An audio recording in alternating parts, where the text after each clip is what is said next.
মই বিষ্ণু, কিৰাত পুত্ৰ বিষ্ণু। পৃথিৱীৰ যিকোনো প্ৰান্তৰত থিয় হৈ অসমীয়া বুলি বুকুত হাত থৈ সগৌৰৱে চিনাকি দিব পৰা বিষ্ণু। মই বিষ্ণু প্ৰসাদ ৰাভা। মই জানো আজিও শত সহস্ৰ অসমীয়াৰ তেজত মই জীয়াই আছো। মগজুৰ কোষে কোষে মই জীয়াই আছো। হৃদয়ে হৃদয়ে মই এগছি চাকিৰ দৰে জ্বলি আছো। ক'ৰবাত হয়তো বিস্ফোৰণৰ অপেক্ষাত ৰৈ থকা বাৰুদৰ দৰে ৰৈ আছো। মাত্ৰ প্ৰয়োজন এধানি ইন্ধনৰ। আছিল বহু আশা, আছিল বহু সপোন, আধৰুৱা হৈ ৰ'ল অপূৰ্ণ। মই জানো হাজাৰজন অসমীয়া ডেকাই মোৰ আধৰুৱা সপোন পূৰ্ণ কৰিব বিচাৰে, অপূৰ্ণ আশাবোৰ বাস্তৱত ৰূপ দিব বিচাৰে। পদে পদে নিজকে প্ৰশ্ন কৰে, কি বিচাৰিছিল বিষ্ণু ৰাভাই, কিহৰ সন্ধান কৰিছিল, কি সেই সত্য? সেই সকলোকে লৈ যাম মোৰ জীৱনলৈ।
বাহ, ইমান সুন্দৰ নৃত্য কৰাৰ পাছতো 1928 চনত কিয় ৰুছ নৰ্তকীয়ে আপোনাক নৃত্য নিশিকাওঁ বুলি ক'লে?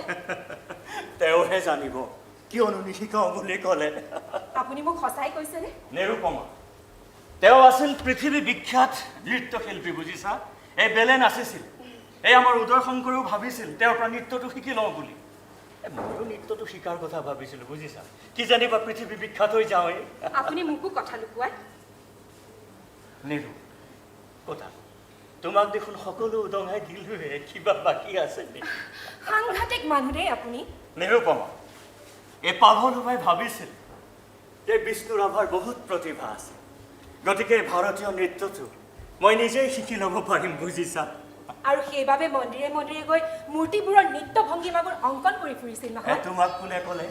আপুনি ছবি আঁকি থোৱা বহীবোৰ মই দেখিছোঁ। সেয়া, তেওঁ দেখোন মোতকৈ ভালকৈহে মনত ৰাখিছে। আচল কথা কি জানানে? মই যেতিয়া কলিকতাত আছিলোঁ, কলিকতাত থাকোঁতেই মই ছবি আঁকিবলৈ শিকিছিলোঁ, জানা? আৰু বঙালী আলোচনীত নৃত্যৰ ওপৰত প্ৰবন্ধও লিখিছিলোঁ, জানানে? আপুনি লিখা প্ৰবন্ধবোৰো মই পঢ়িছোঁ। শ্ৰী শ্ৰী শ্ৰীমতী কলাৱতী নাটক, থিয়েটাৰ, সংগীত আৰু শ্ৰী শ্ৰী শংকৰদেৱ গায়ন, নহয় জানো? সেয়া, তেওঁ কয় তেওঁৰ পৰা বোলে মই কথা লুকুৱাইছোঁ। বিষ্ণুপ্ৰিয়া ঠাকুৰীয়াৰ নামত লিখা কবিতা আৰু গীতবোৰো মই পঢ়িছোঁ। নিৰুপমা, আজি কিয় জানো তোমাৰ আগত মোৰ উদাত্ত কণ্ঠেৰে গাবলৈ মন গৈছে, জানা নিৰু? কি মন গৈছে জানা? কি? মই বৰ হেঁপাহেৰে লিখিছিলোঁ, জানা নিৰু? আজি মন্দিৰ দুৱাৰে খোলা, মন্দিৰ দুৱাৰে খোলা। তুমি মোৰ লগত গোৱাচোন। মই গাম। আজি মন্দিৰ দুৱাৰ খোলা, মন্দিৰ দুৱাৰ খোলা, বহে মিলন উৎসৱ মেলা, বহে মিলন উৎসৱ মেলা, মন্দিৰ দুৱাৰ খোলা, আজি মন্দিৰ দুৱাৰ খোলা,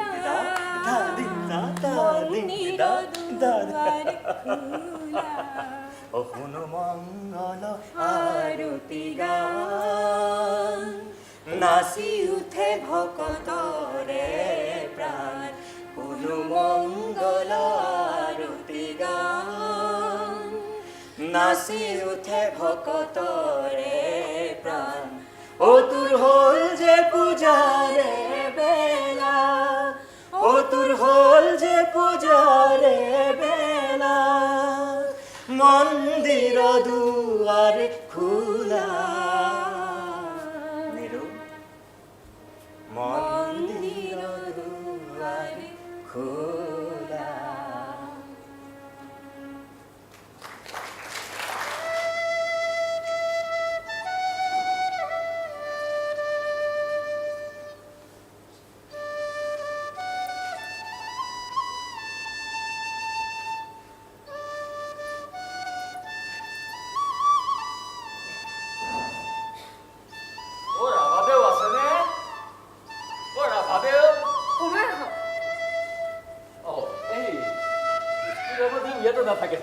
হয় তেখেত সভালৈ গৈছে আপুনি বহকচোন বাৰু হ'ব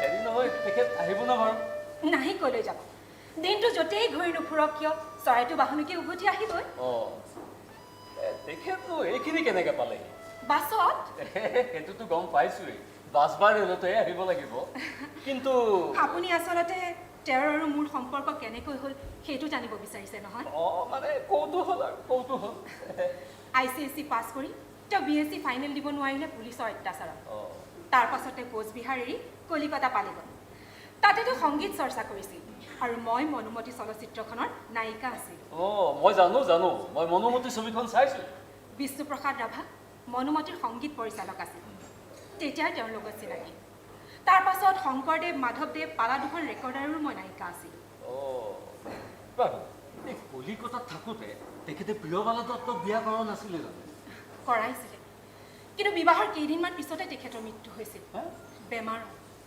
মাত্ৰ 28 দিনৰ সংসাৰ দুখৰ কথা হে বৰ দুখৰ কথা মানুহজন সৰ্বসাধাৰণতকৈ অলপ বেলেগ দুখবোৰ নিজৰ লগত ৰাখি নিজকে বিলাই দিব জানে তাৰ পিছত হঠাৎ আহি বিয়া সেইবোৰ বহুত কথা সেইবোৰ বাৰু তেওঁৰ মুখৰ পৰাই শুনিব তোমাৰ ভাইটি এজনো আছে নহয় হয় আছে সি বৰ্তমান গাড়ী চলায় মা দেউতা ঢুকাল আপুনি হয়তো নাজানে মই এগৰাকী বিধৱা হয় স্বামীৰ ঘৰ নগচাকৈ মই বিধৱা তাৰ পাছতে এই অভিনয় পিঠা হেৰাহে কি কৰিবা আৰু এই জন্ম মৃত্যু বিবাহ আচলতে কি জানা আমি এই বিধতাৰ হাতৰ একো একোটা পুতলা মাল আহিছে নিৰু বুজিছা নিৰু এই ছাত্ৰ সভাখনলৈ গৈ বৰ ভাল লাগিলে নহয় এই দীঘলীয়া ভাষণ এটা দি দিছো এই মানুহবোৰে বৰ ভাল পাইছে বুজিছা আপোনাৰ ভাষণৰ মানুহে বেয়া পাবনে কি কয় মই পিছে আপোনাক ধৰিব পৰা নাই নমস্কাৰ মই লোকনাথ বৰুৱা নমস্কাৰ বৰুৱা তেওঁ আপুনি আমাৰ নিৰুৰ ওচৰলৈ আহিছে নহয় গুৰুদেৱ তেখেতে আপোনাক লগ কৰিবলৈ আহিছে মোক লগ কৰিব আহিছে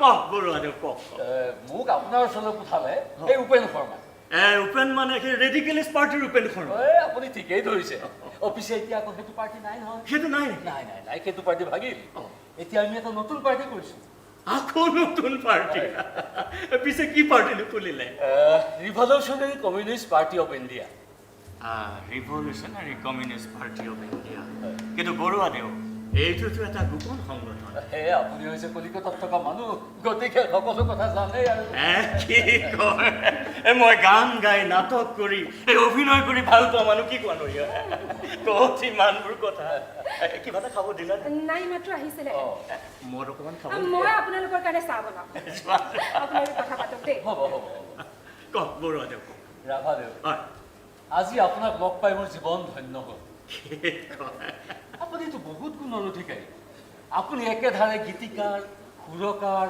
গায়ক খেলুৱৈ চিত্ৰকৰ আৰু অতি দক্ষ এজন সুদক্ষ বক্তা বৰুৱাদেউ আচলতে মই অভিনয় কৰিহে বেছি ভাল পাইছিলোঁ জানে বাৰু মই এতিয়া আচল কথালৈ কওক কওক আপুনি আমাৰ কেইখনমান সভাত বক্তৃতা দিব লাগে সভা হয় ইতিমধ্যে চাগে আপুনি গম পাইছে আমাৰ সেই দক্ষিণ কামৰূপৰ ৰাণী বৰদোৱাৰ আদি ঠাইত দুৰ্ভিক্ষ হৈছে কিন্তু বৰুৱাদেউ আপোনালোকেতো জানে এই বিষ্ণু ৰাভা নিজেই কৰ্কট শূন্য মইনো আকৌ মানুহক কি বিলাম বৰুৱাদেউ এই নহয় নহয় মানে আমি ভাবিছোঁ আপুনি ভাষণ দিলে মানুহে আমাৰ কথা মানিব মানে আমি ৰাইজক সংগঠিত কৰিব বিচাৰিছোঁ ঠিক আছে আপোনালোকৰ সভা কেতিয়া বৰুৱাদেউ কালিলৈ পুৱা নহ'লে নিশা কিন্তু ইমান অসময়ত কিয় পুলিচৰ ভয়ত জানেই নহয় গোপন সংগঠন ঠিক আছে বৰুৱাদেউ মই মানুহৰ মাজলৈ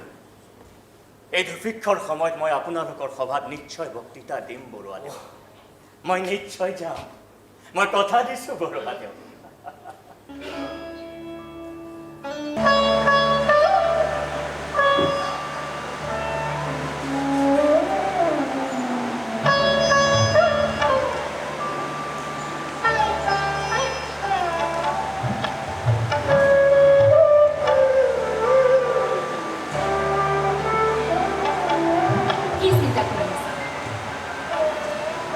আমাৰ ভবিষ্যতেৰ কথা নিৰূপমা আপুনি আপোনাৰ ভৱিষ্যতৰ কথা চিন্তা কৰে কি ক'ব বিচাৰিছা স্পষ্টকৈ কোৱাচোন এনেকুৱা কথাবোৰ শুনিলে মোৰ বৰ হাঁহি উঠে কিয় মই ভৱিষ্যতৰ কথা চিন্তা কৰিব নাপায় নেকি চৰকাৰী মুখত পৰি পঢ়া আধাতে বাদ চিনেমাৰ কোম্পানী খুলিলে তাৰ পাছত ককায়েকৰ নিৰ্দেশত ঢাকা পালেগৈ পিছে মই জানো ঢাকালৈ কিয় গৈছিলোঁ তুমি জানা নিৰূপমা মই ঢাকালৈ গৈছিলোঁ মোৰ নিজৰ জন্মস্থান টুকুৰা এবাৰ নিজ চকুৰে চাই আহোঁগৈ বুলি জানা নিৰূপমা নিজৰ জন্মস্থান টুকুৰাৰ আগত নিজৰ প্ৰিয় মানুহসকলৰ আগত কিবা এটা কৰাৰ হেঁপাহ তুমি কি বুজি পাবা নিৰূপমা তাত অৱশ্যে কৰ্ণেল স্মিথে মোক লগ পাই এটা DSP চাকৰি দিয়াৰ কথা কৈছিল পুলিচৰ চাকৰিটো পাই আপুনি নকৰিলে কিয় হেৰা তেওঁলোকে মোক প্ৰথমে DSP চাকৰি দিম বুলি কৈ ক'লে যে তলৰ কষ্টত জইন কৰ পাছত বোলে প্ৰমোশ্যন লৈ ল'বি নকৰিলোঁ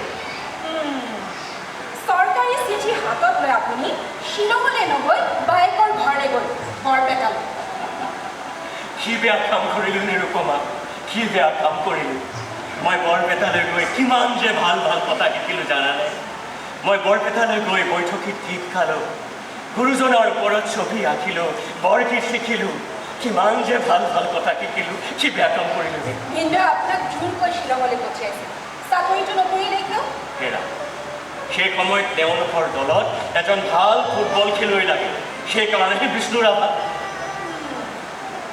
কিন্তু দাদাৰ অনুৰোধত তেজপুৰৰ SP বাৰ্মিজেও দিব খুজিছে আপোনাক চাকৰিটো নকৰিলে কিয় নিৰূপমা তুমি জানো নাজানা মই পোষ্টাৰ মাৰি কলেজৰ পৰা বহিষ্কাৰ হোৱা সেই ৰেকৰ্ডটো মোৰ লগত আছিল নহয় গতিকে মই কলেজত আপুনি কি পোষ্টাৰ মাৰিছে অকল পোষ্টাৰে নহয় নিৰূপমা আৰু কি কৰিছিলোঁ জানা দেৱান মানে প্ৰধানমন্ত্ৰীৰ ঘৰৰ সন্মুখত মই পতাকা উৰুৱাইছিলোঁ জানা আৰু পোষ্টাৰত লিখিছিলোঁ ৰাইজেৰ আছে দুইটি পাঠা একটি কালো একটি সাদা রাজ্যের যদি মঙ্গল চাও দুইটি পাঠাই বলি দিও জানো পাঠা বলি দিব খোজা বিষ্ণু প্ৰসাদে যে কেতিয়াও পুলিচৰ চাকৰিটো নকৰে এৰা কেতিয়াবা হেম চৰাই বজাত ধৰাই পোহা দেখিছা কিন্তু এটা কথা মই আচৰিত হৈছোঁ কোৱা স্বাধীনতা আন্দোলনত কৰি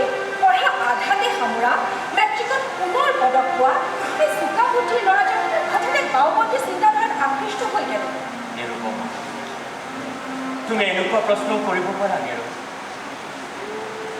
কি ভাবিছে ফুলতে বাঢ়ি হোৱা এজনী ছোৱালী এজনী অভিনেত্ৰীয়ে কি জানিব নহয় কেতিয়াও নহয় নিৰূপমা কেতিয়াও নহয় নিৰু আচলতে মই পঢ়া শুনা নকৰি ফুটবল খেলি অনাই বিনাই মেলে মিটিঙে ঘূৰি ফুৰিছিলোঁ জানা নেৰু ঘৰৰ সকলোৰে অপ্ৰিয় ঘৰৰ পৰা ওলাই আহিলোঁ কিন্তু ঘৰৰ পৰা ওলাই মই আহিলোঁ ক'লো নিৰুপমা ৰাজপ্ৰসাদলৈ নহয় মাত্ৰ দুবেলা দুসাঁজ সাধাৰণভাৱে খাই থকা এজনী গাভৰুৰ ঘৰলৈ যাৰ ঘৰত বহিবলৈ দিবলৈ অকণমান সৰু ঠাই নাই কিহৰ বাবে নিৰুপমা কিহৰ বাবে অকণমান মৰমৰ বাবে নিৰুপমা যাৰ বুকুত মূৰ থৈ মই নিপীড়িতৰ সুখৰ কথা ভাবিব পাৰোঁ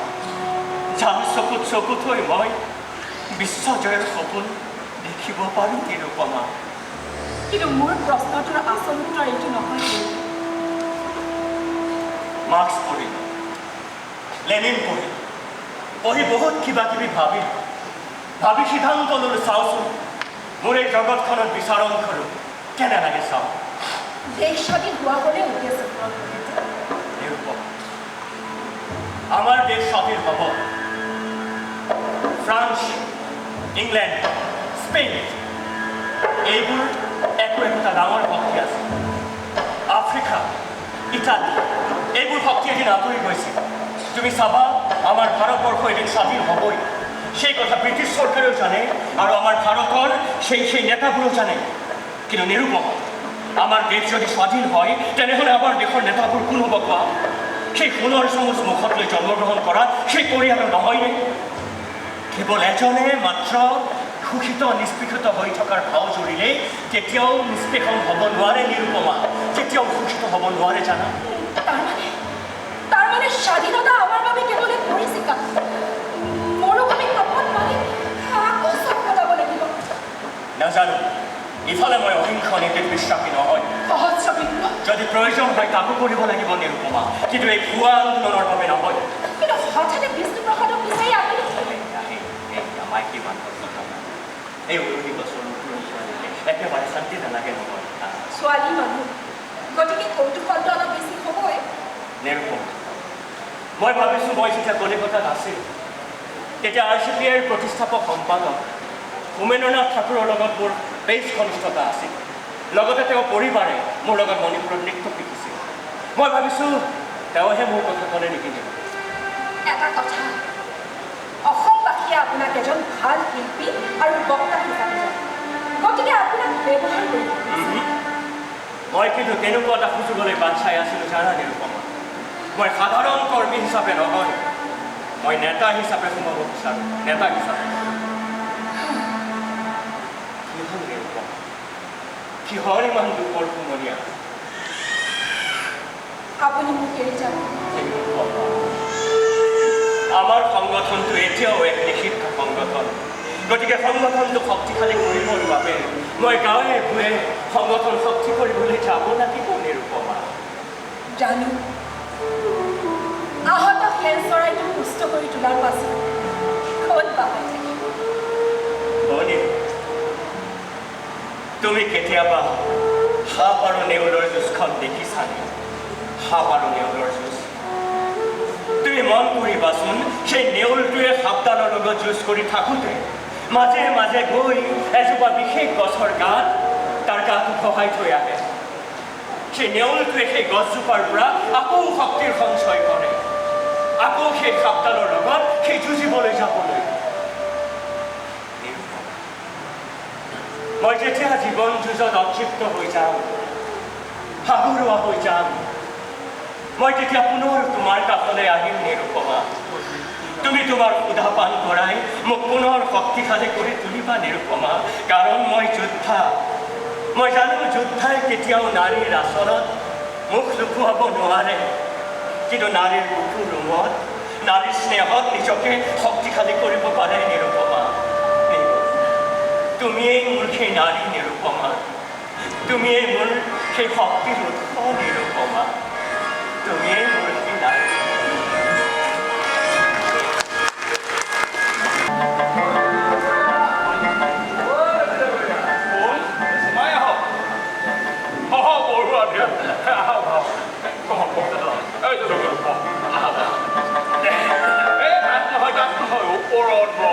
ইয়াতে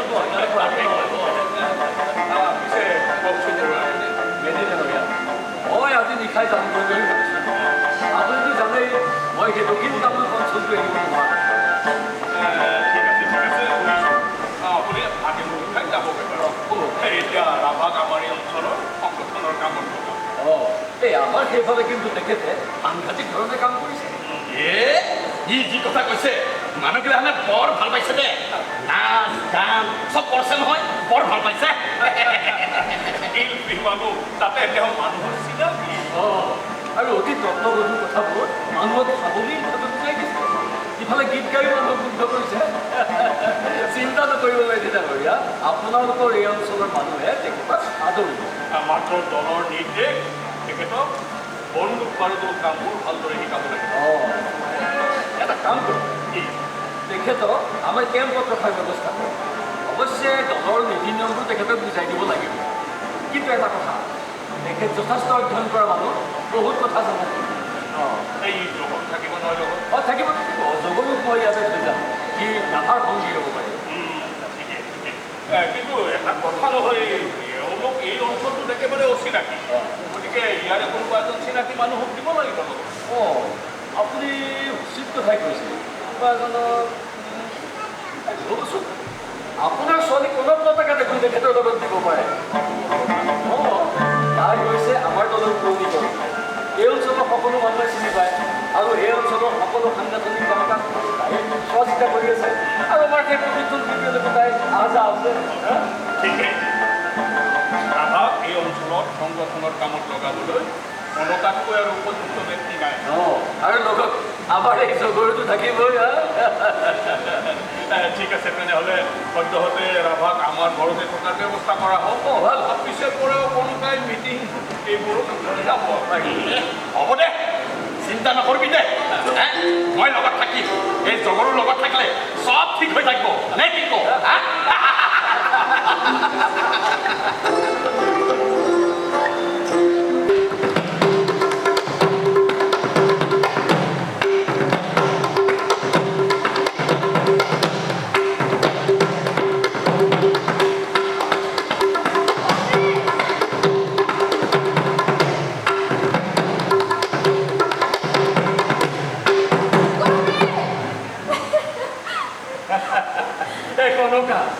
তোমাৰ মুখত এই কমৰেড শব্দটো একেবাৰে ভাল নালাগে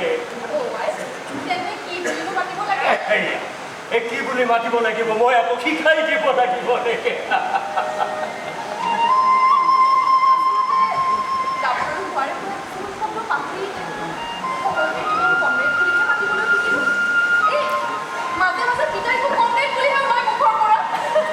কিন্তু মইতো তোমাক কনকা বুলিয়েই মাতো তোমাৰ মন নাযায় মোক এটা অন্য নাম দি মাতিব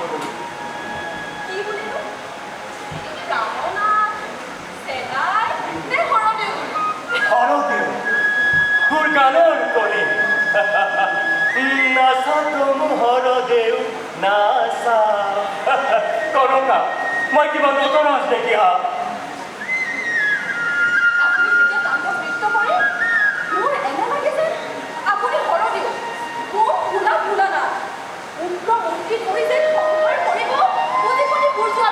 কৰিম কনকা মই যে তাণ্ডৱ নৃত্য নাচি সমগ্ৰ ভাৰতৰ পুঁজি পাতি নিমিষতে শেষ কৰি পেলাম জানা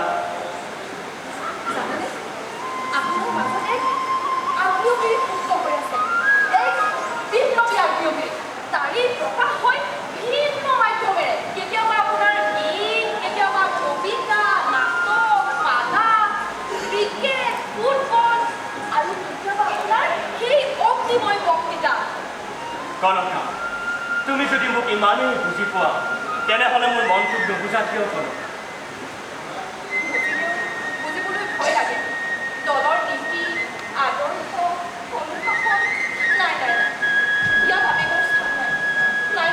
কিন্তু কনকা আমিও মানুহ কনকা আমি জানো আবেগক বাধা দি ৰাখিব পাৰিম কোৱা আমি যদি আবেগক বাধা দি ৰাখোঁ আমি যদি মনৰ কথা মানি নলওঁ তেনেহ'লে জানো আমি বিপ্লৱৰ সৈতে একাত্ম হ'ব পাৰিম কনকা আপুনি আমাৰ অঞ্চললৈ অহাৰে পৰা আমি একেলগে আছো আপুনি প্ৰশিক্ষণ ল'লে গাঁৱে গাঁৱে মিটিং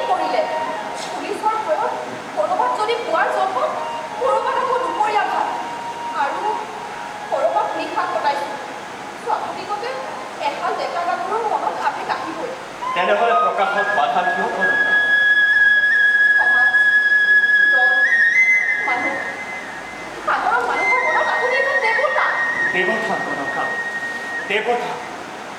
আমি যদি দেৱতাৰ অস্তিত্বক স্বীকাৰ কৰোঁ তেনেহ'লে দেখিবা যে তেওঁলোকৰ পদে ব্যভিচাৰে ভৰা তেওঁলোকৰ জীৱন তথাপিতো দেৱতা পূজ্য।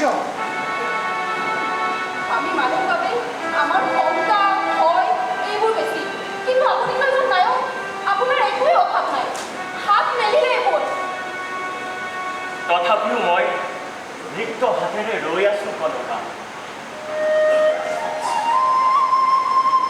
আপোনাৰ কণ্ঠগীত সকলো মুগ্ধ, আপোনাৰ উদাত্ত কণ্ঠৰ ভাষণত সকলো মন্ত্ৰমুগ্ধ, আপোনাৰ নৃত্য সকলো উন্মাদ।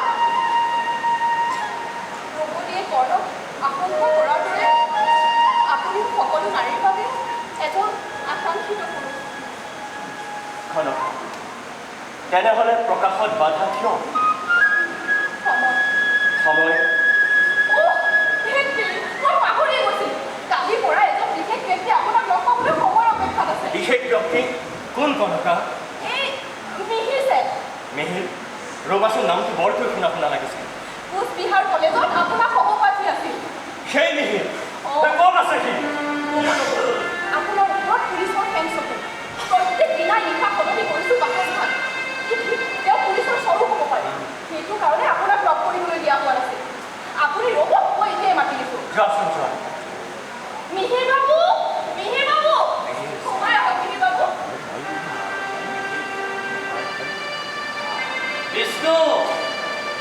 আরে মিহির দেখুন! কেমন আছো? কেমন আছো? খুব ভালো, খুব ভালো। এই অসমত থাকি থাকি অচেনা চিঠি গৈছে। কিন্তু তই ইয়াত কেনে কৰিছে? ভয় নকৰিবি, ভয় নকৰি বুজিছ? মই পুলিচৰ চোৰ নহয়, পুলিচৰ ভয়ত ময়ো পলাই ফুৰিছোঁ। তাৰমানে কি? বিপ্লৱ পুলিচ হয়, কিন্তু দলৰ নহয়। মই স্বাধীনতাৰ বাবে বিপ্লৱ কৰিছোঁ, সশস্ত্ৰ বিপ্লৱ। তাৰমানে পইচা মই BSc পাছ কৰোঁ, তই পৰীক্ষা নিদিলি, পুলিচে তোক পৰীক্ষা দিবলৈ নিদিলে, কিন্তু মই দিলোঁ। আৰু তই নথকাৰ বাবে সেইবাৰ মই ফাৰ্ষ্ট ক্লাছ ফাৰ্ষ্ট। আৰু তাৰপিছত মই বোম বনাওঁ, বোম। ব্ৰিটিছক আক্ৰমণ কৰোঁ, দলং উৰুৱাওঁ, ৰেল লাইন উৰুৱাওঁ, আৰু ব্ৰিটিছক মই গুলি কৰোঁ, বোম দলিয়াওঁ। মিহিৰ, ময়ো সশস্ত্ৰ বিপ্লৱী। জানো এটা কথা কচোন মিহিৰ, দেশ স্বাধীন কৰি কি কৰিবি ভাব? কি কৰিবি? কিয় ব্ৰিটিছৰ বৰদৰত থাকিবি? তই নিবিচাৰ? ময়ো বিচাৰোঁ মিহিৰ, ময়ো স্বাধীনতা বিচাৰোঁ, কিন্তু তহঁতি বিচৰা স্বাধীনতা নহয় মিহিৰ। কি হ'ব কচোন? যদি দেশ স্বাধীন হয় তেনেহ'লে কি হ'ব? আৰু বেছি শাসন হ'ব, আৰু বেছি নিষ্পেষণ হ'ব, পুঁজিপতি আৰু প্ৰাৰ্থী বুজোৱাৰ বেছি শাসন হ'ব। প্ৰকৃতাৰ্থত যদি স্বাধীনতা লাগে তেনেহ'লে কৃষকৰ হাতত লাগে, শ্ৰমিকৰ হাতত লাগে, যাৰ বাবে আমি এই যুঁজ দিছোঁ মিহিৰ।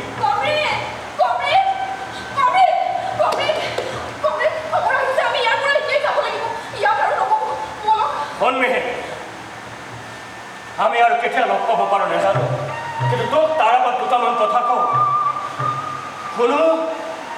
কোনো ফকীৰ কেতিয়াও ডকাইত হ'ব নোৱাৰে, তই মনত ৰাখিবি। কেতিয়াবা তই ডকাইতক দলপতি ফকীৰ হোৱা দেখিছ? ডকাইতৰ ডকাইতৰ দল কেতিয়াও ডকাইতৰ দলপতি ফকীৰ হ'ব নোৱাৰে। মই তোক কৈ থলোঁ, প্ৰকৃতাৰ্থত যদি স্বাধীনতা লাগে তেনেহ'লে শ্ৰমিকৰ হাতত লাগে, কৃষকৰ হাতত লাগে, যাৰ বাবে আমি এই যুঁজ দিছোঁ মিহিৰ। আজিলৈ তই আহোঁতে তই ভালে থাকিবি। বিদায়। বিদায় মিহিৰ।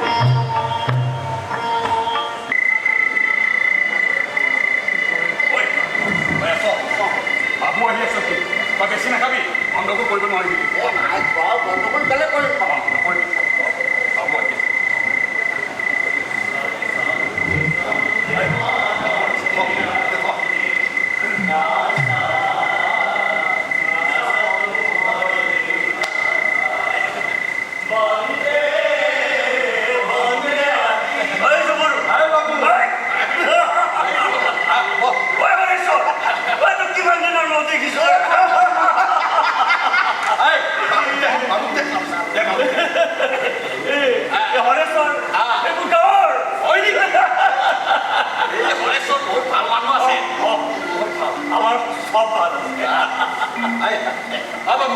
আচল ল দে মোক দে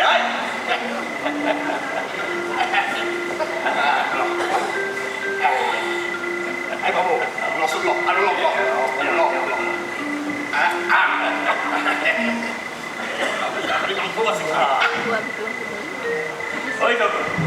ল এই যে গাহৰিৰ মাংস আৰু ফটিকা এই আমাৰ গাঁৱৰ সকলোৱে খাইছে তই জান খাইছে সব মস্কুৰ তাতে কংগ্ৰেছৰ ভলণ্টিয়াৰ কৰে জ্বৰ লৈ প্ৰশাসন কৰিছে ই বহুত মানুহ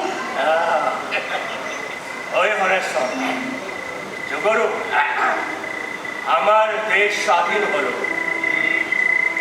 আমাৰ নিজৰেই চৰকাৰ এই বাবু এই চাহাবটো চব গুচি যাব না সব গুচি যাব সব চাহাব এটা এটা কৰি গুচি যাব এতিয়া আমি আৰু এনেদৰে পলাই নুফুৰিলেও হ'ব পুলিচেও আমাক নধৰিব নিজৰেই চৰকাৰ নিজৰেই মানুহ নিজৰেই পুলিচ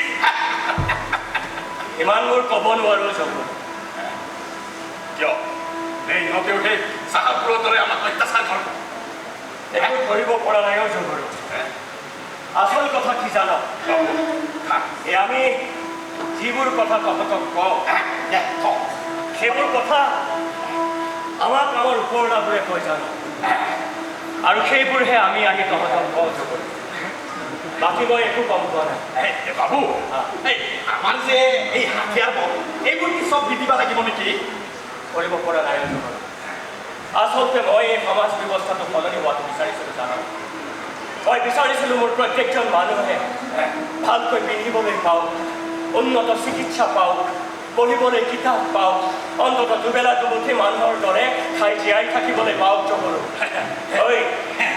এইবোৰৰ কাৰণেইতো এই যুঁজ এইবোৰৰ কাৰণেই মই বৰ মৰমত কেইটামান গান লিখিছিলোঁ জানো চকুৰু কি বাবু তহঁতি মোৰ লগত গাবি দেই বাবু মই আৰু কিনো গান গাম পাৰিবি অকণমান শুনিবি মই খুব মৰমত লিখিছিলোঁ জানো চকুৰু বাবু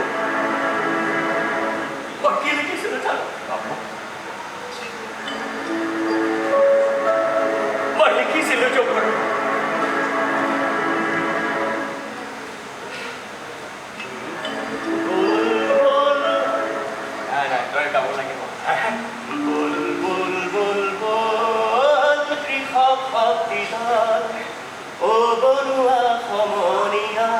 আগবাঢ়ি যাওঁ বল গাচোন বাবু মই জানো পাৰিবি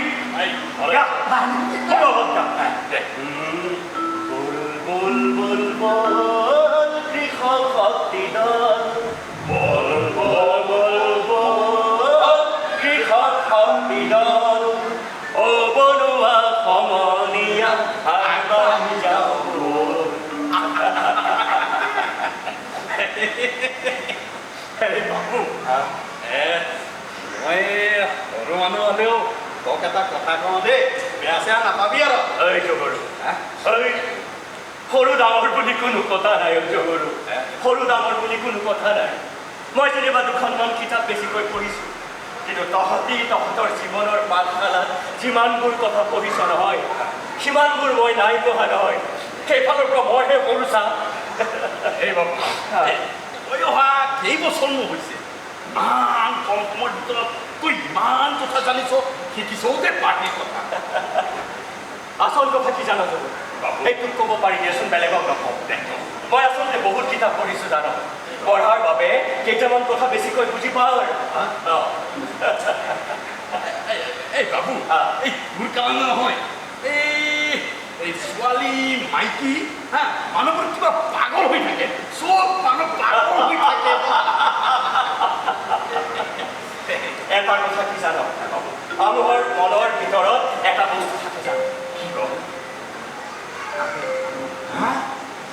আবেগ আমি যেতিয়া কথা কওঁ বক্তৃতা দিওঁ সংলাপ কওঁ তেতিয়া মানুহৰ ভিতৰত থকা এই আবেগটো জাগি উঠে জানো ঐ জগৰু এটা কথা কৈছোঁ এজন সৈনিকে আন এজন সৈনিকক শত্ৰু হোৱাৰ পাছতো কেনেকৈ কাটিব পাৰে এই আবেগটোৰ বাবে নিজৰ দেশৰ প্ৰতি থকা মৰমৰ বাবে জানো গতিকে যিকোনো যুদ্ধ জিকিবলৈ তই এই আবেগটো জগাবই লাগিব যিকোনো যুদ্ধ লাগিলে আন্দোলনেই হওক বিশ্বযুদ্ধই হওক বা প্ৰেমৰ যুদ্ধই হওক যিকোনো যুদ্ধ জিকিবলৈ এই আবেগটো জগাবই লাগিব জগৰু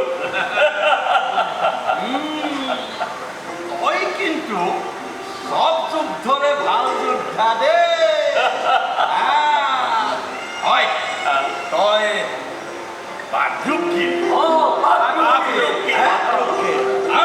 বাদ্ৰুকি প্ৰেমৰো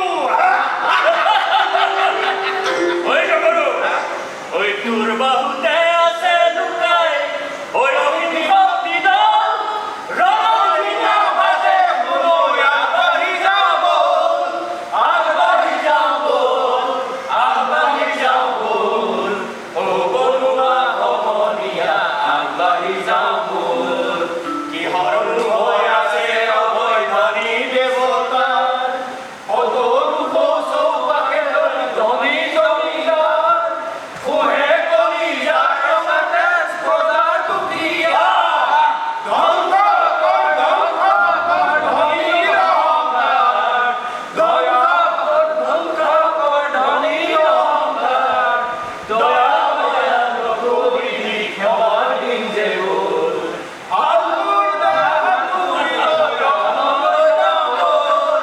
আগবাঢ়ি যাব আগবাঢ়ি যাব ও বৰুৱা সমনীয়া আগবাঢ়ি যাব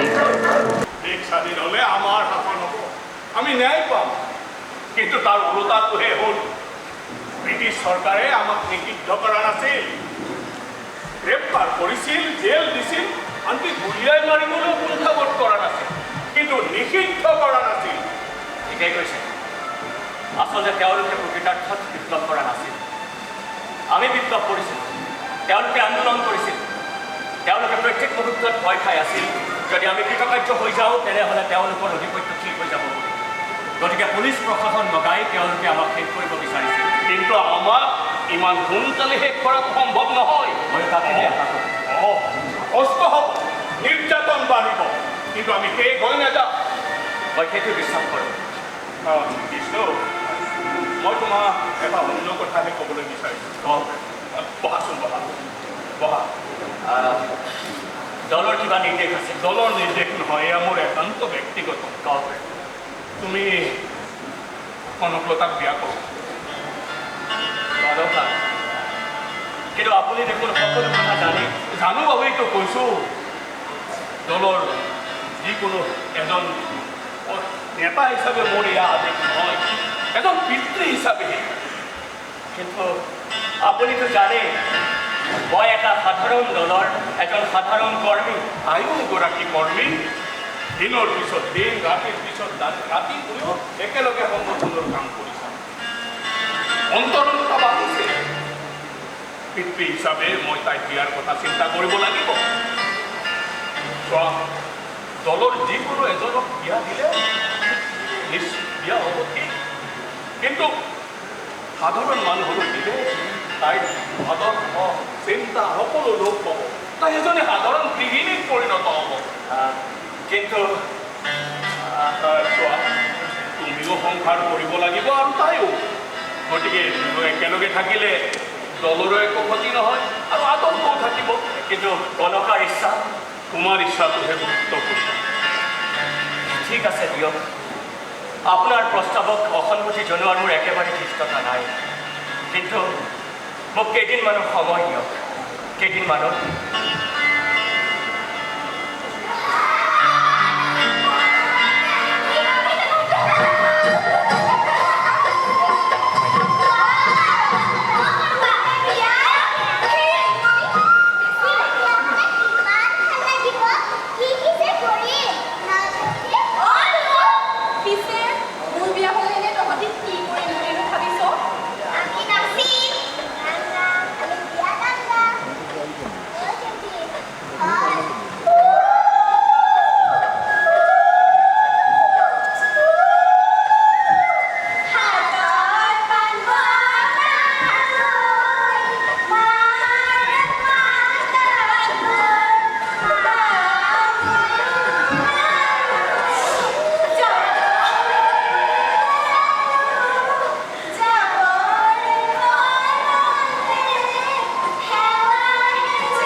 কনকৰ পিতৃ নিজেই এজন নেতা। তেওঁ প্ৰস্তাৱ দিছে বিবাহৰ। কনকলতাক যদি মই বিয়া কৰাম তেন্তে দলো ৰ'ব আৰু জীৱনো। কিন্তু কনকে মোক জানে, মোক বুজে, ইমান দিন একেলগে আছোঁ। কিন্তু এনে অৱস্থাত মই এগৰাকী নাৰীৰ দায়িত্ব লোৱা উচিত নাই। কিন্তু ময়োতো তেজ মঙহৰ মানুহ, মোৰ আৱেগ আছে, মন আছে, ইচ্ছা আছে, আছে এগৰাকী নাৰীৰ প্ৰতি প্ৰেম, আছে প্ৰয়োজন মোৰ দেহৰ। এগৰাকী নাৰীৰ প্ৰেম মোৰো প্ৰয়োজন, মোৰো দেহৰ দাবী আছে। বিপ্লৱ কৰিলোঁ বুলি, সহস্ৰ সংগ্ৰাম কৰিলোঁ বুলি মোৰ ইচ্ছা অনিচ্ছাক বিসৰ্জন দিব নোৱাৰোঁ নহয়। গতিকে মই কনকলতাক বিবাহ কৰাম।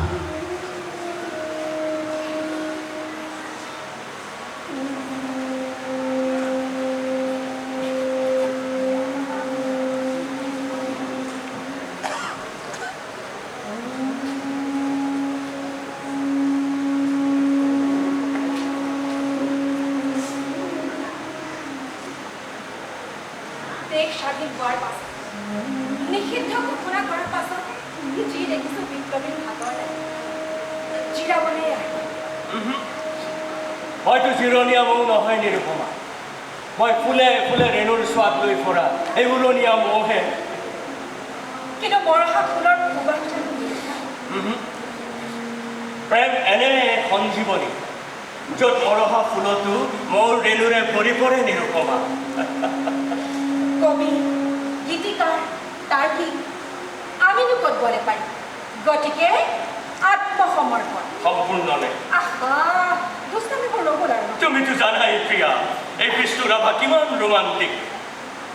ইমান মৌ মিঠা কথা যে উদ্দেশ্য উদ্দেশ্য অনুমতি অনুমতি এই অভাৱীবিলাক কি বান্ধোনেৰে বান্ধি ৰাখিছে যে অনুমতিৰ প্ৰয়োজন। ইয়াৰ বান্ধোন নিৰুপমা, ইয়াৰ বান্ধোন। আপোনাক দেখোন মই সকলো বান্ধোনৰ পৰা কেতিয়াবাই মুক্ত কৰি দিছোঁ। মুকলি আকাশৰ তলত মুকলি মনেৰে ঘূৰি ফুৰিছোঁ। তথাপিতো আহিছোঁ নিৰুপমা। কিহৰ বাবে? বিবাহৰ অনুমতি নিৰুপমা। কনকলতা মেধি তুমি কেনেকৈ জানিলা? দ্বাৰৰ খবৰ দ্বাৰে পাই আহিছোঁ। প্ৰতিটো খবৰ মোৰ হাতৰ মুঠিত। আচৰিত, ইমান স্পৰ্শকাতৰ, আচৰিত।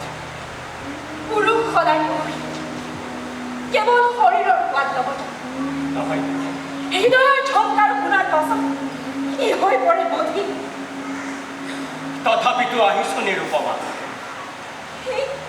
সেই অজ্ঞাতবাসৰ সময়ত আপোনাক সংগীনে কিয় প্ৰয়োজন? তাতে আকৌ বিবাহ।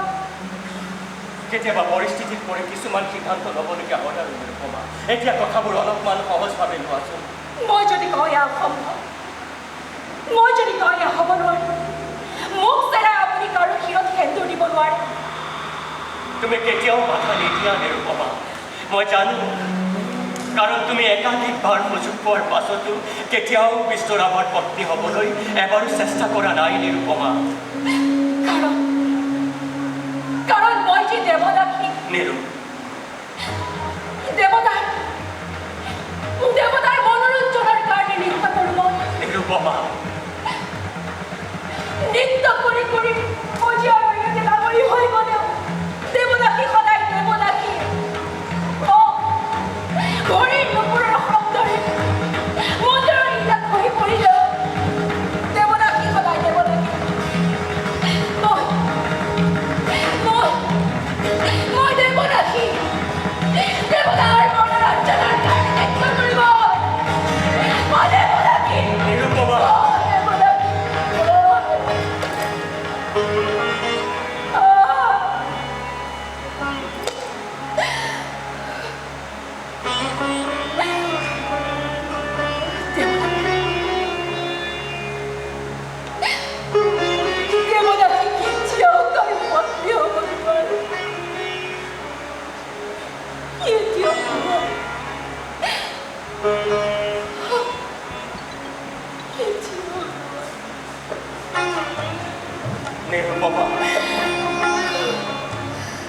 তুমি মোৰ আসন্ন প্ৰেয়সিনী ৰূপমা।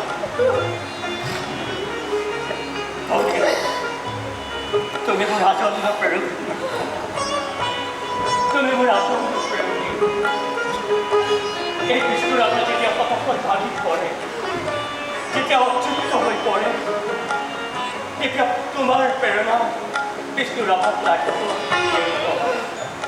কাৰণ তুমি মোৰ আসন্ন প্ৰেয়সিনী ৰূপমা, তুমি মোৰ আসন্ন প্ৰেয়সিনী। দেৱতাটো যে কেৱল মোৰ লগত, তেওঁ সকলোৰে দেৱতা। মই অকলে দাবীধাৰ হ'ব নোৱাৰিম।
মানুহে চেষ্টা কৰিলে নোৱাৰা কাম একোৱেই নাই।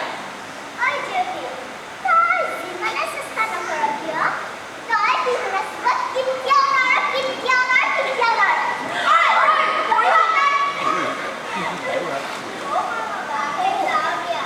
যা দে, কাইলৈ আকৌ আহিবি।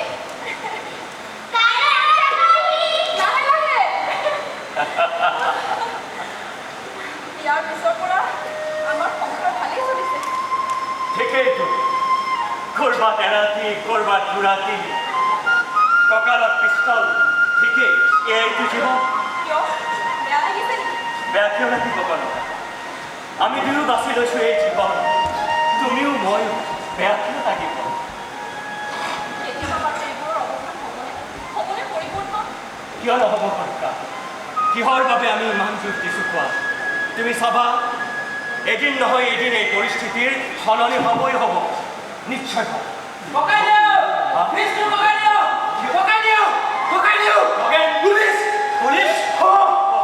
কালি আপোনালোক অহা পুৱাই পুলিচে গাঁওখন ঘেৰাও কৰিলে। আপোনালোকক বিচাৰি ককাইদেউ, জগৰু ককাই কি হৈছে জগৰু? তাৰমানে পুলিচক কোনোবাই খবৰ দিলে আমাক কঠিয়াৰ জগৰু ৰৈ গৈছিল। পুলিচে আমি থকা বুলি ভাবি গোটেই গাঁওখনেই ঘেৰি ধৰিছে। তাৰমানে কি জগৰু ধৰা পৰিছে? নাই জগৰু ককাই পুলিচে ধৰিব নোৱাৰিলে। জগৰু ককাই ভতিজাইকক পুলিচে বেয়াকৈ মাৰিছে।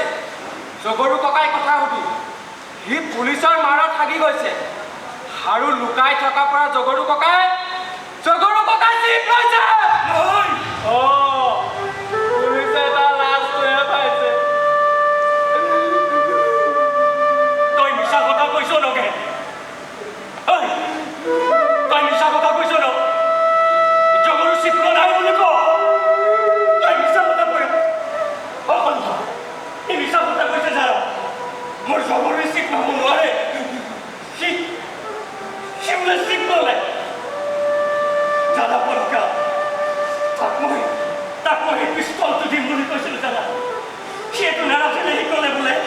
দাহনে হ'ব সি মোক কি কৈছিল জানা কনকা বাবু তই তই অকণো চিন্তা নকৰিবি মই তোৰ লগত আছো মোক যদি কোনোবাই কিবা কয় নহয় তাক মই এই দাখনৰে টুকুৰা টুকুৰ কৰিম জানা কনকা জগৰুৱে সদায় কয় ঐ ককাই তোৰ হাতত বোলে পিষ্টলটো থাকিলে তাৰ অকল মন ভয় নাই এতিয়া মই এইটোৱে কি কৰিলো কোৱা নহয় নহয় জগৰুৱে আচলতে গাঁৱৰ মানুহবোৰক ৰক্ষা কৰিবৰ কাৰণে সি নিজেই চিত্ৰলৈ যাব কেৱল গাঁৱৰ মানুহকে নহয় আমাক বচাবলৈ কনকা মই এতিয়া পিষ্টলটোৰে কি কৰিম কোৱা নাই নাই মই চকুৰ কাৰণে আৰু নাকান্দো জানা কমিউনিষ্টে কেতিয়াও নাকান্দে মৃত্যুটো এদিন আমাৰ সকলোৰে হ'ব বাঘে খাই হওক বা পুলিচৰ গুলিতেই হওক এদিনটো ময়ো মৰিম কনকা মোক এই পিষ্টলটো নালাগে সেইটো মই নাৰাখোঁ হয় নহয় বল বল আমি আকৌ ওলাই যাওঁ বল বল কনকা বল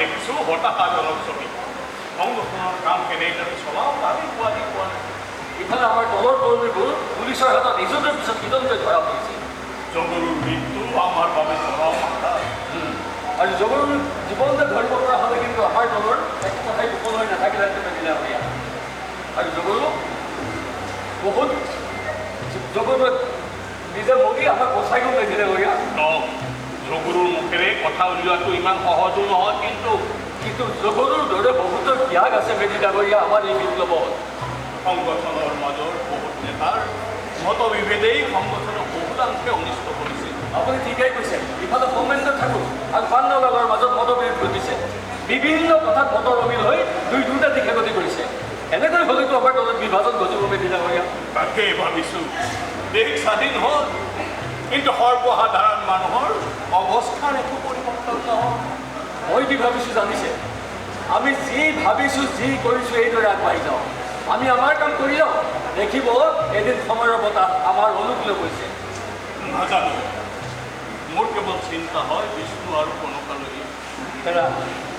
পিছত এদিন এতিয়া আমি এইবিলাক কথা ইয়াত পাতি নাথাকোঁ আমাৰ সেই মিটিঙৰ সময় হ'ল নহয় এই আহক আমি মিটিঙলৈকে যাওঁ আহক আহক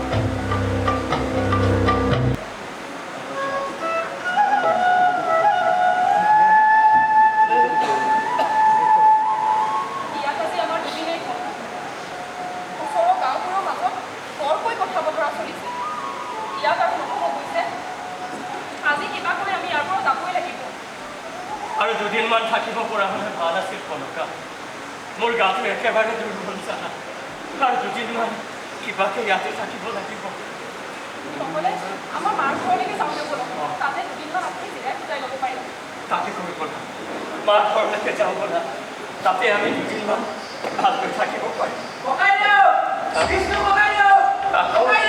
আকৌ কি হ'ল লগে আকৌ কি হৈছে গোটেই গাঁওখন পুলিচ আৰু মিলিটাৰীয়ে ঘেৰাও কৰিছে কি পলাই যোৱা উপায় বুজ কৰোঁ নহ'ব কিয় আপোনালোকে চিন্তা নকৰিব গাঁৱৰ মতা মাইকী বুঢ়া মেথা সকলো তাৰ কথালৈ ওলাই গৈছে পুলিচ মিলিটাৰীৰ লগত যুঁজ দিব কিন্তু আপোনালোক কাকো পুলিচক ধৰিব নিদিয়ে কি হ'ল পুলিচক ধৰিব নিদিয়ে গাঁৱৰ মানুহবোৰ ওলাই গৈছে পুলিচে এটা কৰি যাবকে গুলি কৰি মাৰি পেলাব এটা কৰি মাৰি পেলাব যাবকে বলি হৈ যাবে কি ঐ বৰকা ইয়াক বাধা দিয়া যা বাধা দিয়া কাজ কৰ বাধা দিয়া ইহঁতক চবকে মাৰি পেলাব পুলিচে আমি কোনোবাফালে পলাব নোৱাৰিছে এতিয়া পলোৱাৰ কথা বাদ দিয়া বৰকা এতিয়া যিকোনো প্ৰকাৰে গাঁৱৰ মানুহবোৰক ৰক্ষা কৰিব লাগিব ঐ নকে তই যা আৰু গাঁৱৰ মানুহবোৰক কবি যে কৃষ্ণ ককাইলৈ তহঁতক মানা কৰিছে যদি প্ৰয়োজন হয় তেনেহ'লে কনকা আৰু মই পুলিচৰ আগত ধৰা দিম যা ধৰা দিম যা তোক মই যাবলৈ কৈছোঁ নগেন ককাই যা তই যা নগেন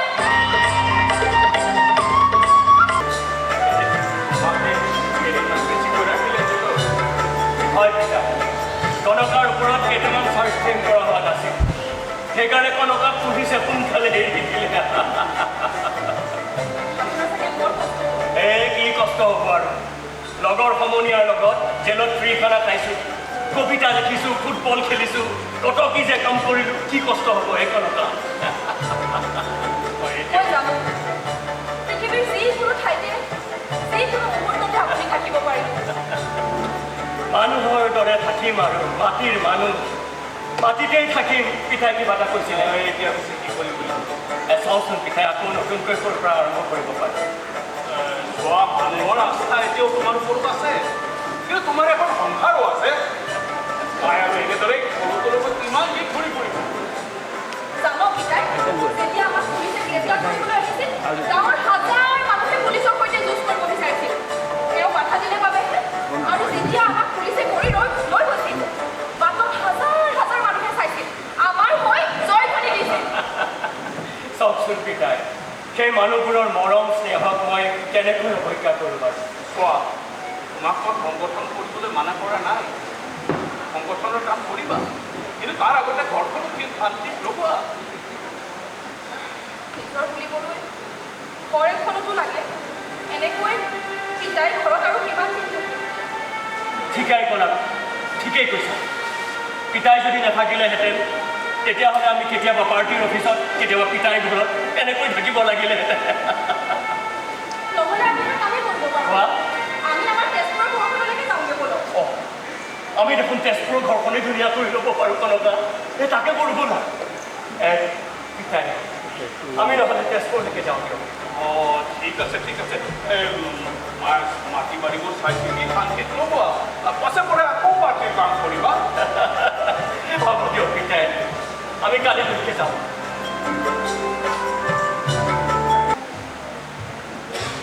এই জয়মতী কথাছবিৰ সমগ্ৰ পৰিকল্পনাটো আচলতে বিষ্ণু।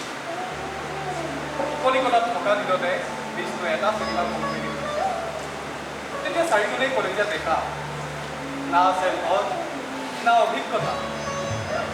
অৱশ্যে পৰিচালক হীৰেণ গাংগুলীতকৈ অসমলৈ আহিছিল এই চিনেমাৰ সংক্ৰান্তত। তাৰপাছত নহ'ল। অৱশ্যে এই বৰপেটাৰ কোনোবা এখন সভা এবাৰ কৈছিল নেকি ককাইদেউ কথাটো। মানুহজন অনেক প্ৰতিভাৰেই ধাৰকা। ভগৱানে কি জ্ঞান দিছে। নৃত্য বিশাৰদ উদয় শংকৰে তেওঁৰ নৃত্য দেখি আচৰিত হৈছে, প্ৰশংসাও কৰিছে। শোণিতপুৰী নাটকেৰে দিল্লীত তেওঁ প্ৰথম স্থান পাইছে।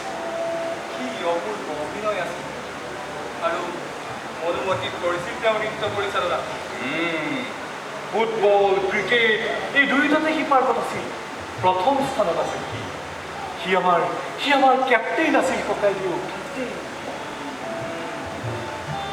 বাওঁপন্থীয়া দৰ্পত বিশ্বাসী আছিল তেওঁ।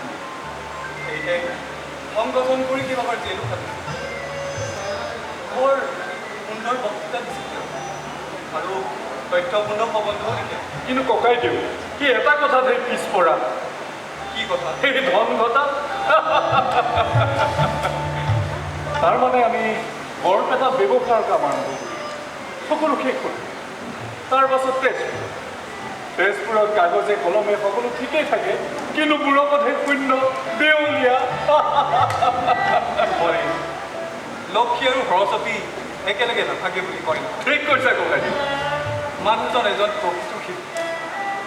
তেওঁ সদায় এখন বেলেগ জগতত বাস কৰে। তেওঁৰ কাৰণে এইবোৰ মূল্যহীন।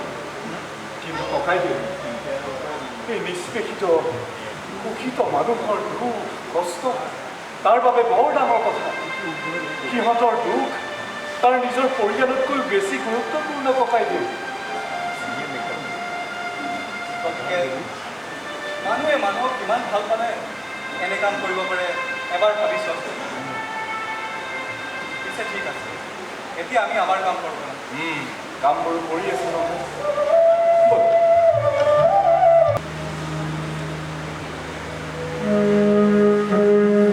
মই জানো তোমাৰ মনত বহুত কষ্ট হৈছে, কিন্তু সংগঠনৰ বাবে, এটা জাতিৰ বাবে কেতিয়াবা কিছুমান সিদ্ধান্ত ল'বলগীয়া হয়। কোনোবা জ্যেষ্ঠজনৰ তাগিদাত এতিয়া কথাবোৰ অকণমান সহজভাৱে লোৱা কনকা। সহজভাৱে ল'বলৈ আপুনি কি বাকী ৰাখিব? আপোনাৰ বাবে ইমান ত্যাগ কৰাৰ পাছত সেয়া আপুনি মোক উপহাৰ দিলে। কনকা, পৰিস্থিতিত পৰি এটা সিদ্ধান্ত ল'বলগীয়া হৈছে। এতিয়া কথাবোৰ অকণমান সহজভাৱে লোৱাচোন, অকণমান সহজভাৱে লৈ বুজিবলৈ চেষ্টা কৰা কনকা।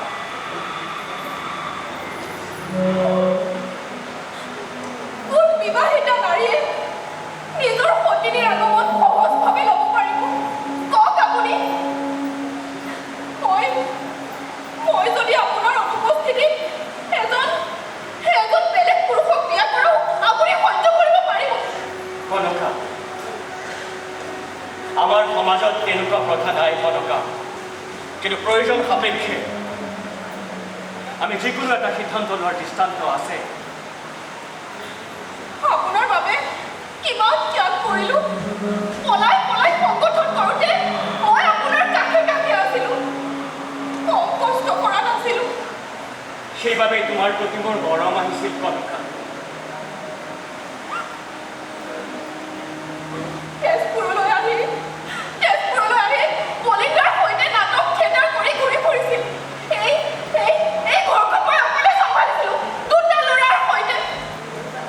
মই জানো কেতিয়াবা নহয় বুলি কৈছোঁ কোৱা, মই দেখোন সদায় স্বীকাৰ কৰোঁ কনকা, কেতিয়াবা জানো নহয় বুলি কৈছোঁ কোৱা। আপোনাক আকৌ সংগঠনৰ কামত পঠিয়াই মই অকলেই ঘৰখন চম্ভালিছিলোঁ। তাৰ ফল কি? আকৌ বিয়া পাতি মোক ক'বলৈ আহিছে। কনকা, মোহিনী দুভাই উপজাতিৰ ছোৱালী। সেই উপজাতিৰ লগত সম্পৰ্ক ৰক্ষা কৰিবৰ বাবে এটা সিদ্ধান্ত ল'বলগীয়া হ'ল। কথাবোৰ এতিয়া সহজভাৱে লোৱা কনকা, অকণমান সহজভাৱে লোৱা। তেওঁক মানে সেইটো কাৰণে পত্নী হিচাপে লৈ ল'লে। মই তাইক ইয়ালৈ আহিবলৈ নিদিওঁ। নালাগে, তুমি ইয়াতে থাকিবা। তেওঁ মোৰ সংগ্ৰামত মোৰ লগত তাত থাকিব। তুমি চিন্তা নকৰিবাচোন। কি হ'ল কনকা, তোমাক আজি বৰ দুৰ্বল লাগিছে, কিবা গাটো বেয়া নেকি? এইবোৰ চিন্তানো কেনে কৰি আছা কোৱাচোন। মোৰ ভাল বেয়াৰ খবৰ ল'বলৈনো তাৰ সময় আছে। এনেকৈনো কিয় কোৱা কনকা, কিয় কোৱা? তুমি জানো নাজানো কনকা, মই যেতিয়া তোমাৰ কাষত থাকোঁ, মই দেখোন তোমাতেই মজি থাকোঁ কনকা। তুমি জানো নাজানা কোৱা, এখন ঘৰ পাতোতে এই ল'ৰা ছোৱালীকেইটাৰ লগত আমি কেনেকৈ এটা জীৱন কটাইছিলোঁ। কেতিয়াবা কিছুমান সিদ্ধান্ত কিছুমান সম্পৰ্কৰ বাবে কৰিবলগীয়া হৈ গ'ল। আমি এটা দায়িত্বত থকা মানুহ নহয় কনকা, বহুতৰ বাবে কনকা। তোমাৰ লগত যেতিয়া থাকোঁ, তোমাকেই দেখোন মজি থাকোঁ কনকা। গাটো বেয়া তোমাৰ? আজিকালি মূৰৰ বিষ এটাই বৰ বেয়াকৈ আমনি কৰে। মূৰৰ বিষ? এই আমোকামুটি কোৱা নাছিলা কিয়? এই পুৰা মোৰ সময় তুমি কথাবোৰ ক'বলৈ যোৱা। আজিয়ে মই তোমাক ডক্টৰৰ ওচৰলৈ লৈ যাম। ব'লা কনকা, ব'লা কনকা।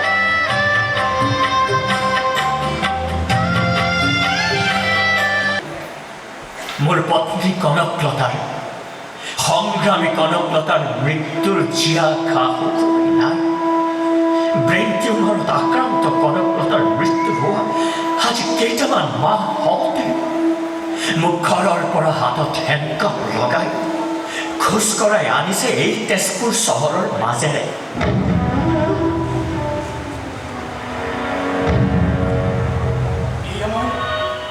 কি কৰি আছো? বিষ্ণু ৰাভাৰ দৰে এজন মহান সৈনিকক এনেদৰে ৰাজপথে বান্ধি টানি আনিছে। এয়া জানো উচিত হৈছে?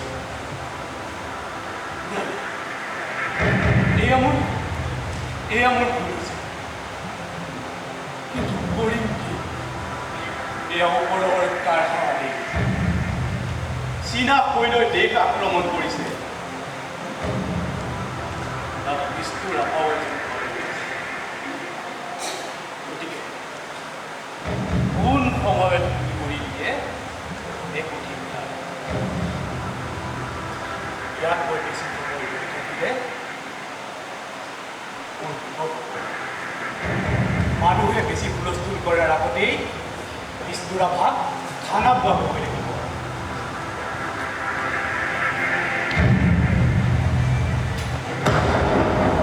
ভাং ভাং ভাং ভাং লোহাৰ শিকলি ভাং চিং চিং চিং চিং দাসৰ বান্ধোন চিং খোল খোল খোল খোল কাৰাৰ ফাটক ফুল ভাং ভাং দুৱাৰৰ দাং সোণ পোৱা কোন সোণ ঘেৰিছে ৰণবিহান মুক্ত আকাশে উৰে দীপ্ত ৰঙা নিচান ৰক্তেৰে ৰঞ্জিত সৰু যদিওমান সোণ মুকুতিৰ দুৰ্যৰ আহ্বান মুক্তিমান মুক্তিমান মুক্তিমান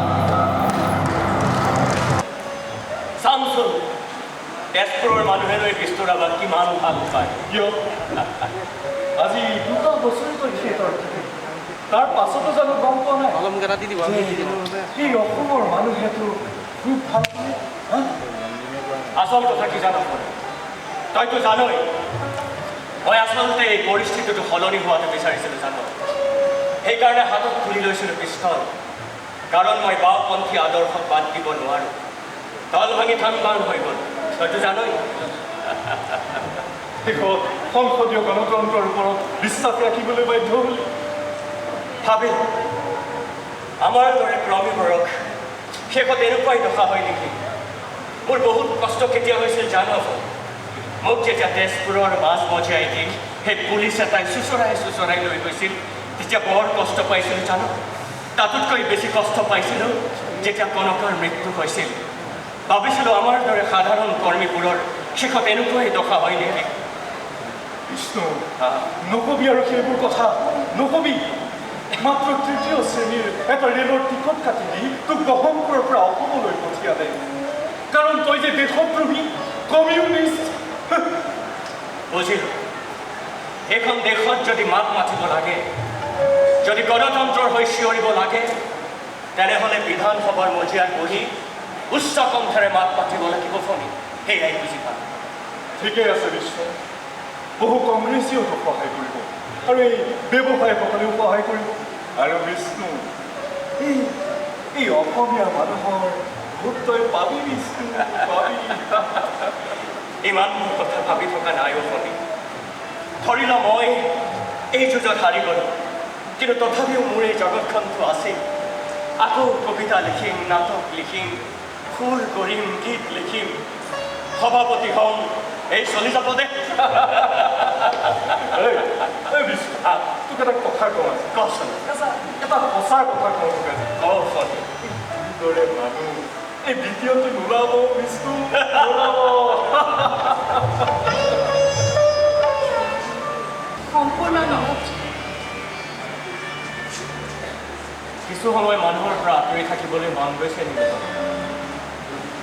তেজপুৰৰ পৰা বিধায়ক হৈছে উদাত্ত কণ্ঠে বিধানসভাৰ মজিয়াত উঠোৱা দিছে তাৰ পাছত সকলো এৰি কিয় আপুনি কোকৰাঝাৰত লোকসভা নিৰ্বাচন কৰিব লাগিব নিৰুপমা তেতিয়া মোক দলে টিকট দিছিল জিকিলোঁ তাৰ পাছত আকৌ হাৰিলোঁ মই পিছত নিৰ্দলীয় উঠিলোঁ হাৰিলোঁ দিয়াচোন হাৰিলেতো বেয়া লাগিবই নিৰুপমা হাৰিলেতো বেয়া লাগিবই মোৰ এনে লাগে তেওঁলোকে যেন আপোনাক নিজে হৰুৱাইছে নাজানো নিৰুপমা জীৱনটো এইটো এটা হৰা জিকাৰ খেল কেতিয়াবা জিকিম কেতিয়াবা হাৰিম সেই হাৰিলেতো বেয়া লাগিবই নিৰুপমা স্বাভাৱিক মই জানো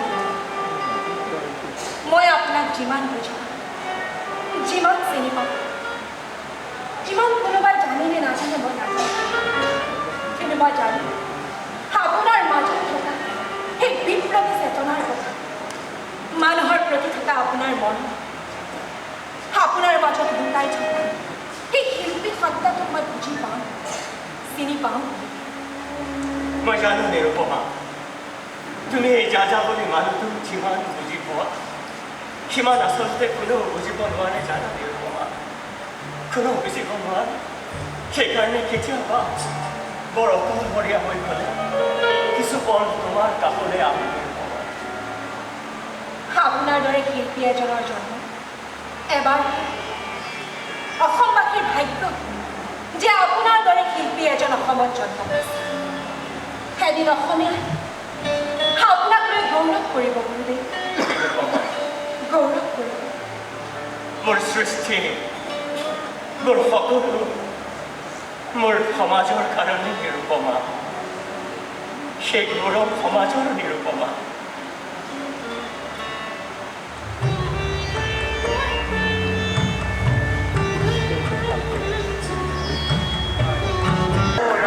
ৰাইজ আহি পালেহি। বহকচোন দেই। বিষ্ণু ককাই এতিয়ালৈকেতো পোৱাহিয়ে নাই। বিষ্ণু ককাইদেউৰ গাটো খুব বেয়া, সেইকাৰণে আমাৰ পুলিচ সি বেমাৰ হ'লেও আহিব, বুজিছা নাই? ৰাইজক নেৰাই দিম। বিষ্ণু ককাইদেউ আহিল। ৰাইজ, বিষ্ণু ককাইদেউ আহিল। আহিম। লগেন তই আছ, হৰেশ্বৰ তয়ো আহিছ। সকলো ৰাইজ আহিল নেকি?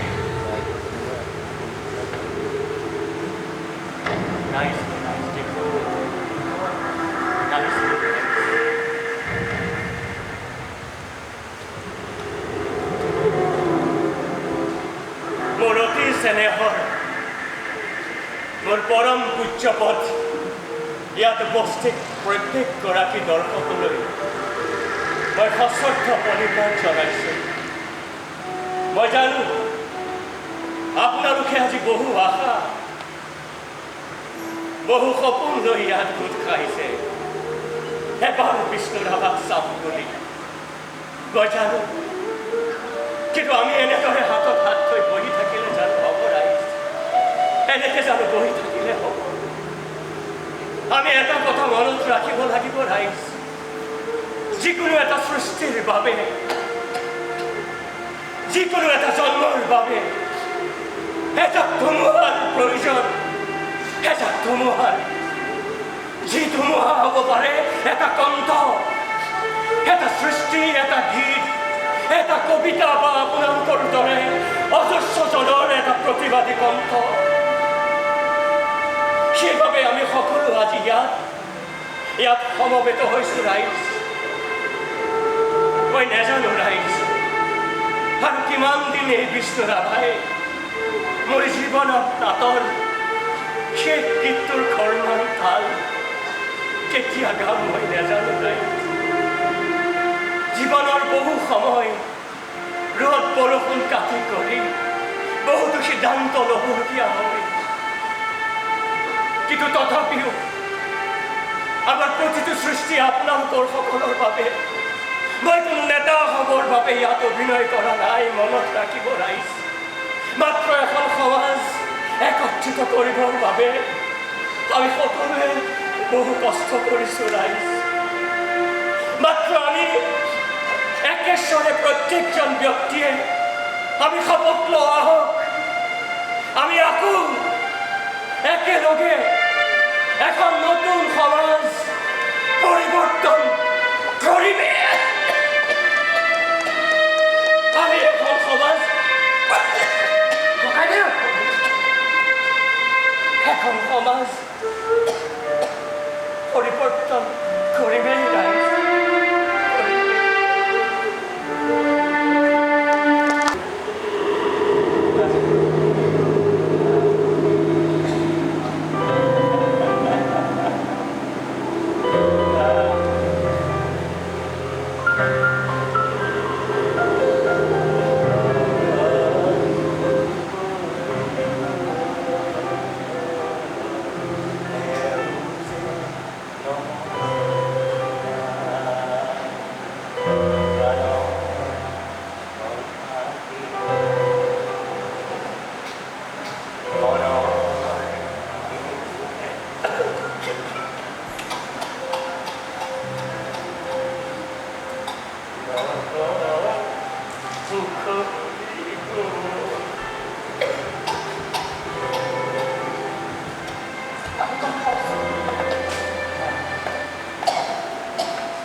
বুইছা মোহিনী কালিলৈ ডক্টৰ চক্ৰৱৰ্তীয়ে মোক হস্পিটেললৈ নিব বুজিছা মই জানো মোৰ এই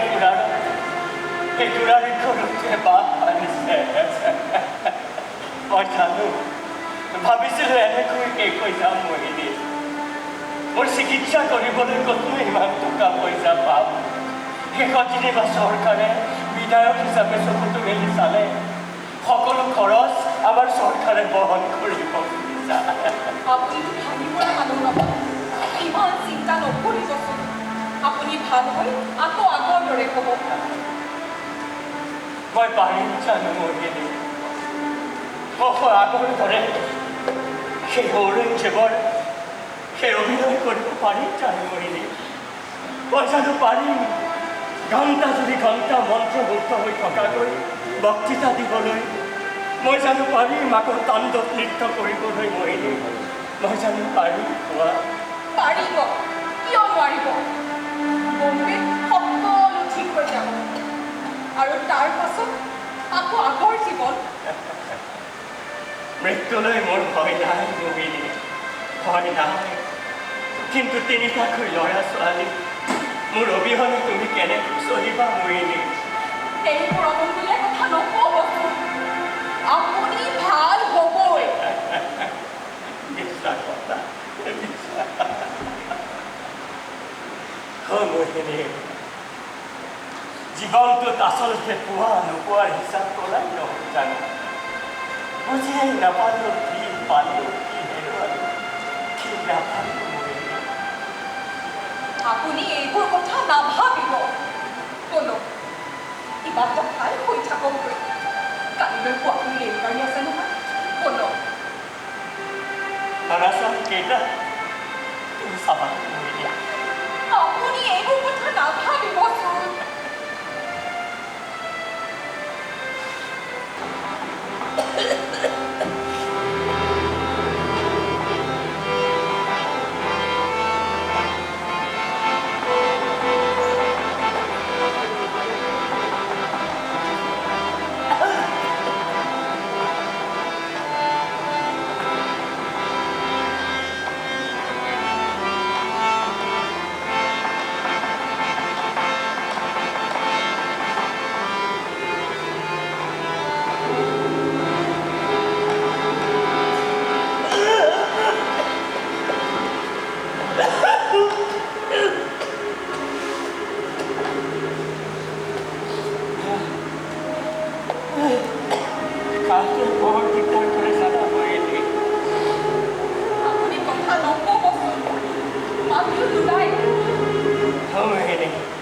তোমাক মই খোৱাই নাই নহয় সেইদিনাখন মই পতাকা উত্তোলন কৰিলোঁ স্বাধীনতা দিৱসত স্বাধীনতা দিৱস মই যে ক'ৰ পৰা কি হৈ গ'লো নহয় একেবাৰে পৃথিৱীৰ পৰা একেবাৰে বিদায় বিদায় বিদায় হ'ব এইবোৰ কথা পিছত হ'ব পতাকা উত্তোলন কৰিলে খানা খালে সেইকাৰণে গাটো এতিয়া অলপ বেয়া লাগিছে আকৌ ভাল হ'ব নহয় কোন সোমাই আহক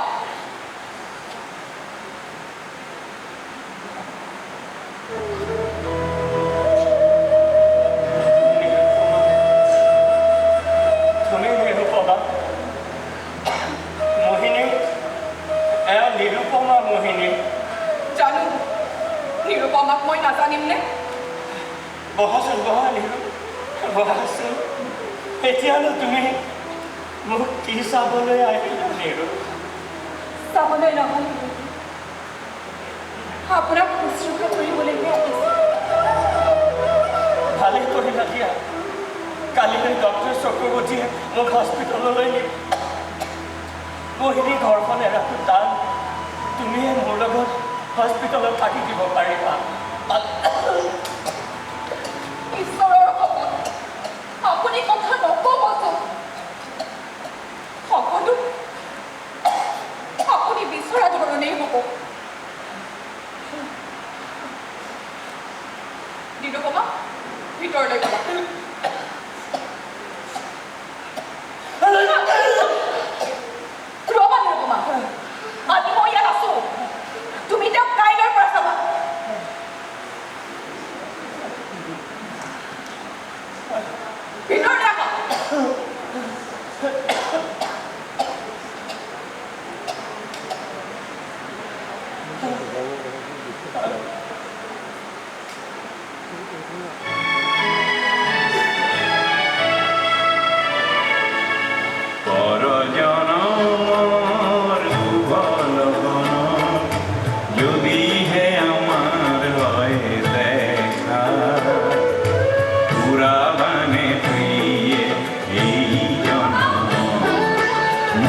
ধৰণে পাইছিলোঁ মাত্ৰ সেইটো কৰিব পাৰিলে আমি যদি জীৱনটো আমাৰ বিচৰা ধৰণে পালোহেঁতেন তেনেহ'লে পৃথিৱীখন ইমান ৰঙীন নহ'লহেঁতেন যতনে তুমি গাঁঠি ৰাখিলা কাহানি তুমি তেওঁ যোৱাৰ আগতে লিখি থৈ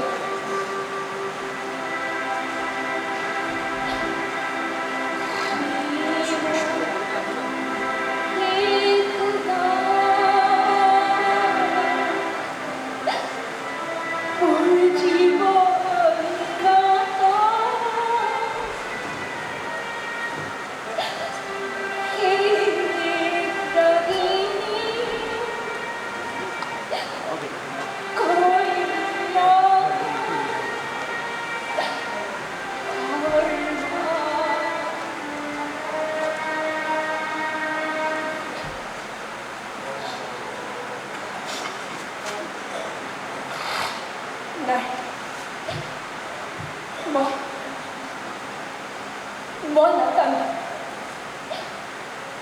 গুৰুদেৱৰ মৃত্যু হোৱা নাই গুৰুদেৱৰ মৃত্যু হ'ব নোৱাৰে মই মোৰ মৃত্যুৰ ৰাস মুহূৰ্তলৈকে গুৰুদেৱক মোৰ বুকুৰ মাজত জীয়াই ৰাখিম গুৰুদেৱ জীয়াই আছে অসমৰ বতাহ পানী মাটিত মিহলি হৈ আছে গুৰুদেৱৰ মৃত্যু হ'ব নোৱাৰে